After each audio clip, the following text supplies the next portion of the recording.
next story made me think about the time about 7 years ago when I worked for another show, World of People, and we covered a story on the Buddy Holly Memorial Concert in Lubbock, Texas, and Roy Orbison was one of the performers saluting Buddy Holly, and he was great. Did he sing did the crowd go crazy when they did Pretty Woman? Oh, absolutely. Big hit. You grew up with his music, didn't you? Absolutely. I mean, he was even old when I was young.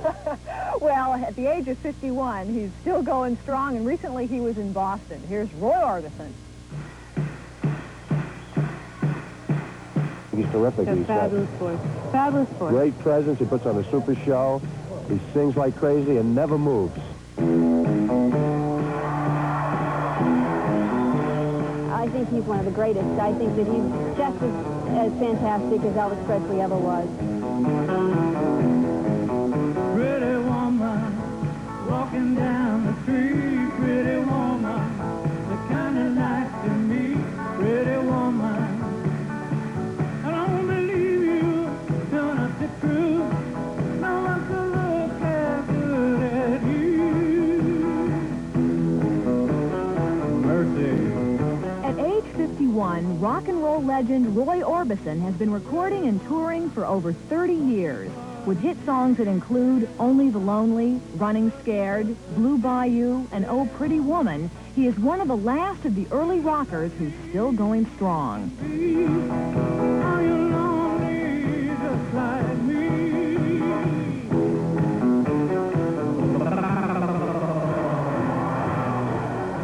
It started with me. I toured, and Buddy Holly toured, and Elvis toured, and just kept going.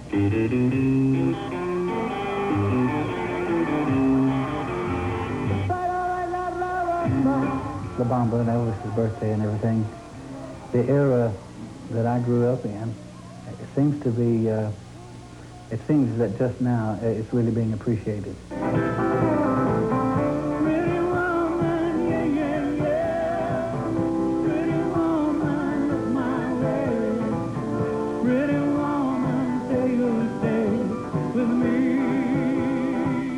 We didn't make much money and didn't get much sleep, and but we were blazing a trail. Well, it's one for the money, two for the show. But really get ready now, go, can't go, but don't you?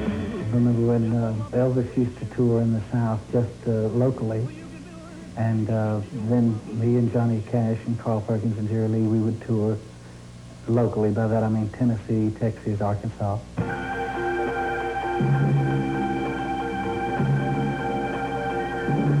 Then, as the business grew up, and as we grew up, I started playing England and Australia, Canada, and all over America.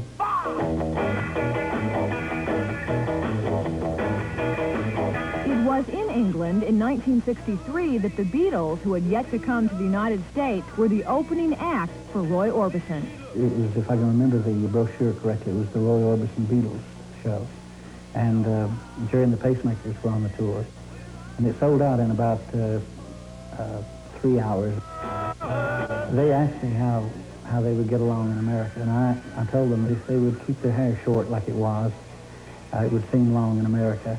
And if they dressed the same, it was the first tour they'd ever worn suits on. And let everybody know that they were British. That if they played a show like the Ed Sullivan Show, they might do real well. You hear a lot of Beatles stories and a lot of people who knew the Beatles and all that, but this was written down in the paper, so it was fairly prophetic. Just running scared, each place we go. This past January, Roy Orbison was inducted into the Rock and Roll Hall of Fame. At the ceremony, Bruce Springsteen said that he carries Roy's records with him whenever he goes on tour.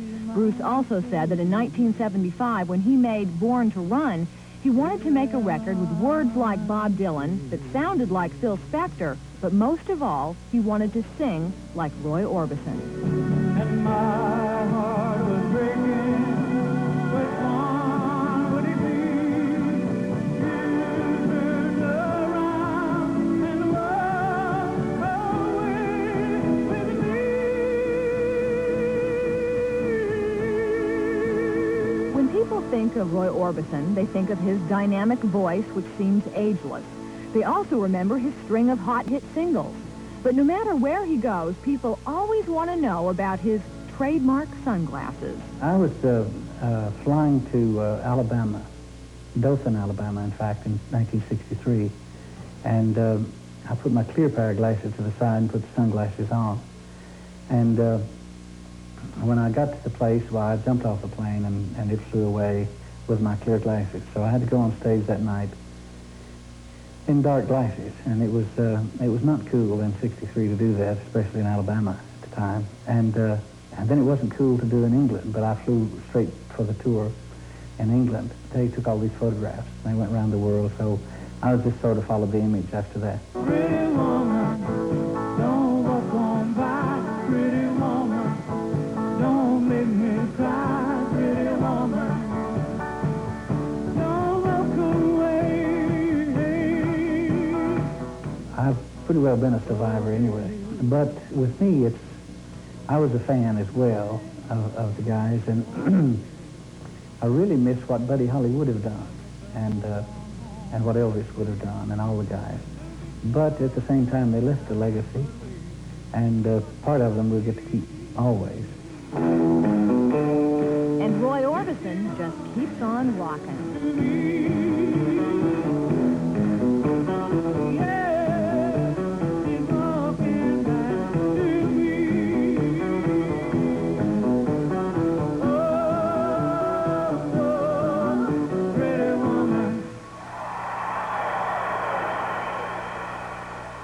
Roy Orbison isn't just dwelling on his past success. Last year, the critically acclaimed film Blue Velvet used his rendition of his song In Dreams as a major theme. Early next year, he'll have a new album.